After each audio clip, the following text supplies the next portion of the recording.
VK news, राष्ट्र के नाम। एनआईडी फाउंडेशन के मुख्य संरक्षक एवं चंडीगढ़ यूनिवर्सिटी के चांसलर, मेरे मित्र श्री सतनाम सिंह संधू जी, एनआईडी फाउंडेशन के सभी सदस्यगण और सभी सम्मानित साथीगण, आप में से कुछ लोगों को पहले से जानने का, मिलना का अवसर मुझे मिलता रहा है। गुरुद्वारों में जाना, सेवा में समय देना, लंगर पाना, सिख परिवारों के घरों पर रहना, ये मेरे जीवन का एक बहुत बड़ा स्वाभाविक हिस्सा रहा है।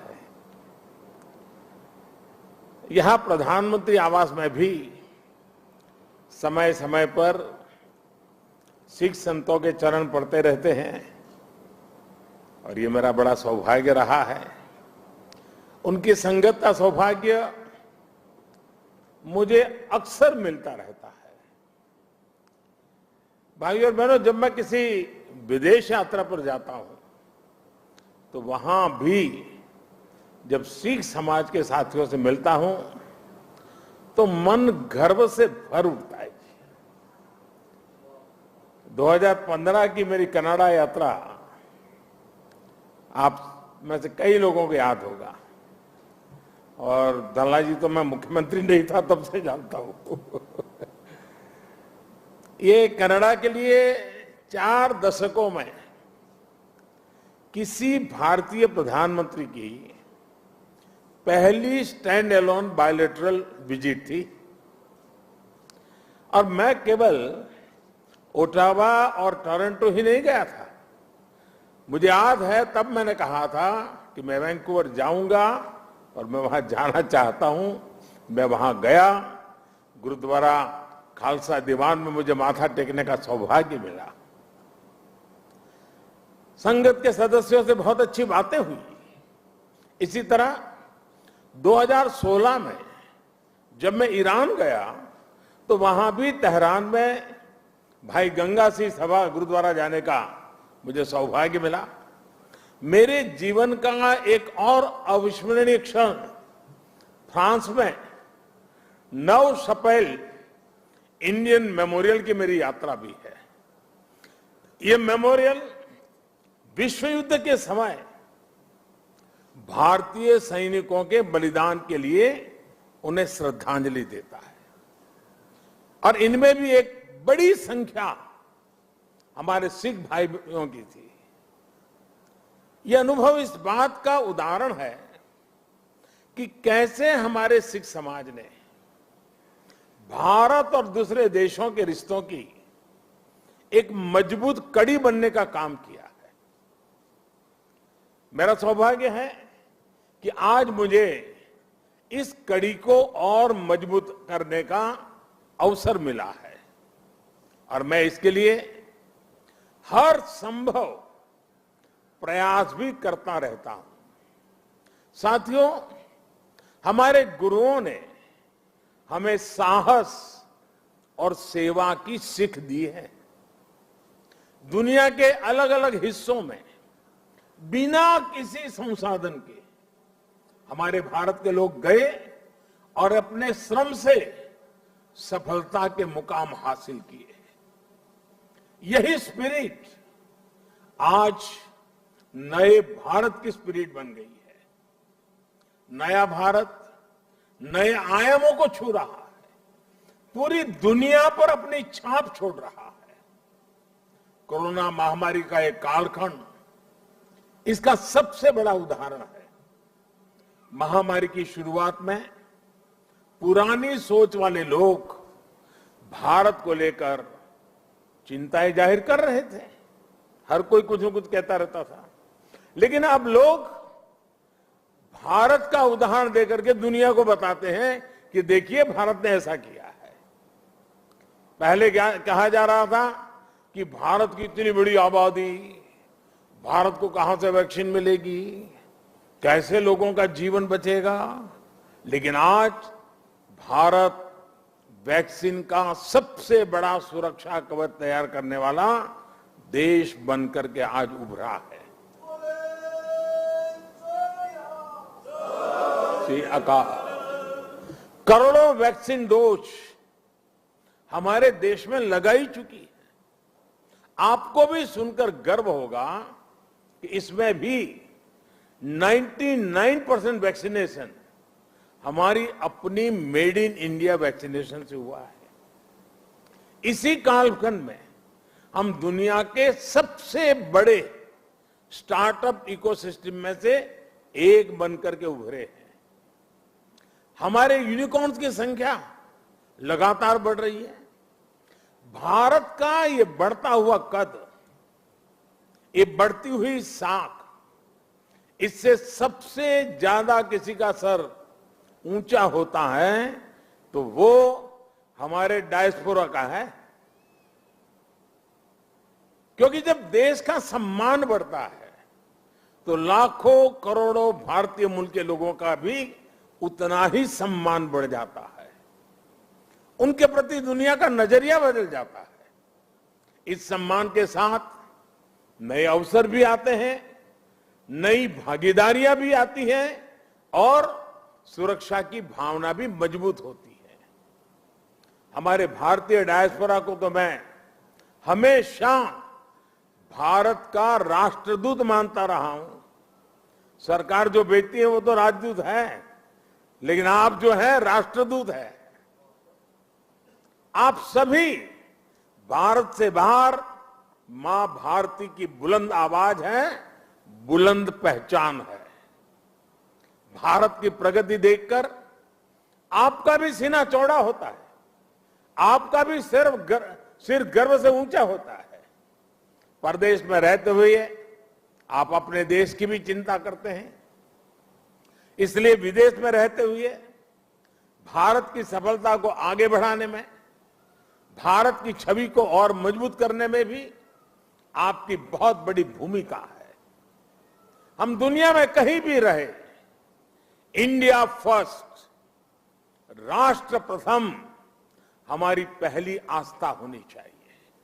साथियों, हमारे सभी 10 गुरुओं ने राष्ट्र को सबसे ऊपर रखकर भारत को एक सूत्र में पिरोया था।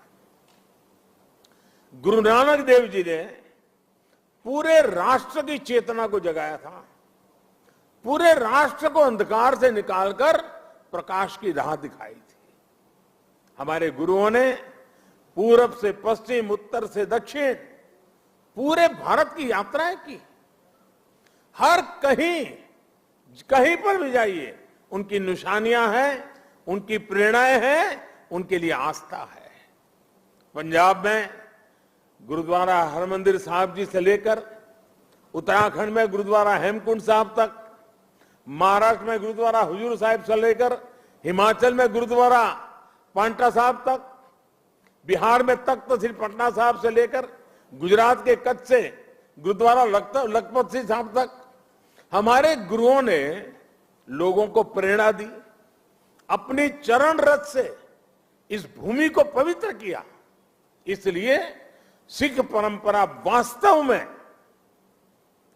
एक भारत श्रेष्ठ भारत की जीवंत परंपरा है।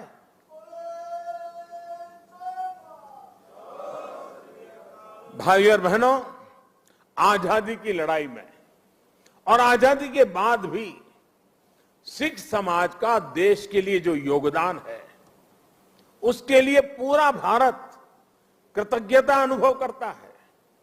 महाराजा रणजीत सिंह का योगदान हो, अंग्रेजों के खिलाफ लड़ाई हो या जलियांवाला बाग हो, इनके बिना न भारत का इतिहास पूरा होता है, न हिंदुस्तान पूरा होता है।